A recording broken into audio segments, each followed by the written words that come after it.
کر کے علی گڑھ مسلم یونیورسٹی سے پڑھ کے آیا ہے، بڑے بڑے کالج میں انہوں نے اپنی زندگی کے 15 سال 16 سال 20 سال گزارے ہیں، پڑھ کر آیا ہے، کوئی MBBS کر کے آیا ہے، کوئی LLB کر کے آیا ہے، کوئی PhD کر کے آیا ہے۔ آخر کیا وجہ ہے کہ یہ جلسہ نہیں سجایا جاتا ہے، ان کے سر پہ پگڑی نہیں باندھی جاتی ہے؟ ایک رکشہ چلانے والے کا بیٹا، جس کا باپ کشن گنج میں ٹوٹو چلاتا ہے، جس کا باپ کشن گنج میں رکشہ چلاتا ہے، اس کا بیٹا قرآن کا حافظ ہو گیا تو یہ ہزاروں لوگوں کو بلایا جاتا ہے، ان کے سر پہ پگڑی باندھی جاتی۔ بات بوجھتے پارے جنا ارے بیٹھاؤ بھائی، اس کو بوچھے جاؤ کھانے لگ لو نا کہ جاؤ نا کہ بچہ پریشان ہے۔ آخر کیا وجہ ہے کہ یہ غریب کا بچہ جس کے گھر میں گھر نہیں ہے، جھوپڑی ہے، غریب کا بچہ حافظ قرآن ہو گیا، مدرسہ امداد العلوم کے اندر میں حافظ بنا، مدرسے والوں نے، کمیٹی والوں نے، گودا ہاٹ کے مسلمانوں نے جلسہ سجا دیا کہ بچہ حافظ قرآن ہے، جلسہ کرو۔ کیوں؟ اس کے سر پہ پگڑی باندھی جائے گا۔ آخر وجہ کیا ہے؟ تو میں آپ کو بتاتا چلوں کہ قرآن کا یہ زندہ معجزہ ہے، قرآن کا یہ زندہ معجزہ ہے۔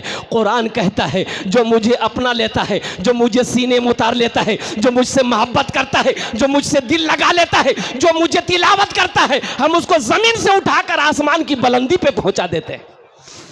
یہ قرآن کا پیغام ہے، یہ قرآن کا اعلان ہے کہ لوگوں سنو، یہ اللہ کا قرآن کہتا ہے لوگوں سنو، جو مجھ سے محبت کرے گا اللہ اسے زمین سے اٹھا کر آسمان کی بلندی پہ پہنچا دے۔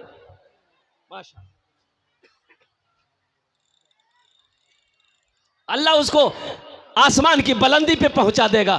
حضرت معاذ بن جبل رضی اللہ تعالیٰ عنہ جلیل القدر صحابی ہے، اللہ کے رسول نے ارشاد فرمایا معاذ تمہیں یمن جانا ہے، حاکم بنا کر یمن بھیج رہے ہیں، سواری تیار ہے۔ اللہ کے رسول تشریف لائے، آپ نے فرمایا معاذ اونٹ پر بیٹھ جاؤ۔ اونٹ بٹھایا گیا، حضرت معاذ بیٹھ گئے، اونٹ پر بیٹھ گئے، اس لیے بیٹھے کہ اللہ کے رسول نے کہا کہ اونٹ پر بیٹھ جاؤ، بیٹھ گئے۔ اب اونٹ کی رسی اللہ کے رسول کے ہاتھوں میں ہے، اللہ کے رسول کے ہاتھوں میں اونٹ کی رسی ہے، اللہ کے رسول آگے چل رہے ہیں، اونٹ پیچھے پیچھے چل رہا ہے، اور اس اونٹ کے اوپر میں کون ہے؟ حضرت معاذ بن جبل رضی اللہ تعالیٰ عنہ۔ تو حضرت معاذ بن جبل طرف گئے، کہا کہ یا رسول اللہ یہ بے ادبی ہے، آپ میرے آقا ہیں، آپ کے ہم غلام ہیں، آپ پیدل چلیں میں سواری پر چلوں، یا رسول اللہ یہ برداشت نہیں ہو رہا۔ تو اللہ کے رسول نے ارشاد فرمایا اے معاذ بیٹھا رہا۔ کیا فرمایا بھائی؟ بولو بھائی، ارے بولو بھائی، کیا بولو بھائی؟ اے معاذ بیٹھا رہا، ہم تمہاری عزت نہیں کر رہے ہیں، تمہارے سینے میں جو اللہ کا قرآن ہے ہم اس کی عزت کر رہے ہیں۔ اے معاذ سنو، جس کے سینے میں اللہ کا قرآن ہوتا ہے، جو حافظ قرآن ہوتا ہے، وہ اللہ کا دوست ہوتا ہے۔ تو اللہ کے دوستوں سے محبت کرنا، اللہ سے محبت کرنا ہے کہ نہیں ہے؟ انشاءاللہ کتنے لوگ قرآن سے اور حافظ قرآن عالم دین سے محبت کریں گے؟ ذرا ہاتھوں کو اٹھاؤ، میں دعا کروں گا انشاءاللہ سارا مجمع جڑ جائے۔ الحمدللہ ہماری ماں بہنیں آپ لوگ بھی کیا کہتے سنجیدگی کے ساتھ تشریف فرمائیں۔ آپ کے لیے بھی 4 باتیں ہیں، چاٹے کام کرے نو جنت راٹا دروازہ، جیٹے دروازہ چاہو جنت داخل ہوئے جاؤ انشاءاللہ۔ وہ 4টা کام کیا چھے انشاءاللہ لاسٹে ہم یہ بولبو তোমরা ভালো করে ওখানে বসো,